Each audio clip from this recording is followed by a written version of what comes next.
Honey ఇలా చూడు, ఏంటి? ఇక్కడ కంప్లీట్గా ఒక స్క్వేర్ ఉంది, అవును. ఇంకొక స్క్వేరు ఫినిష్ అవ్వలేదు. అవును. 2 స్టిక్స్ మూవ్ చేయాలి, ఓకే. 2 స్క్వేర్స్ అవ్వాలి. ఓకే.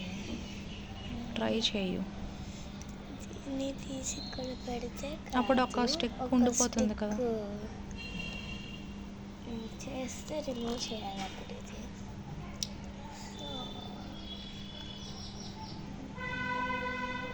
ఏమో మమ్మీ, నాకు తెలీదు.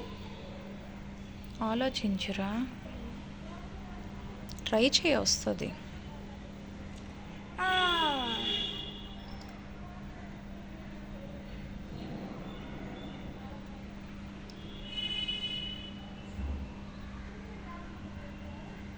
చెయ్యు, అంతే, కరెక్ట్గానే చేస్తున్నావు. Yes, correct.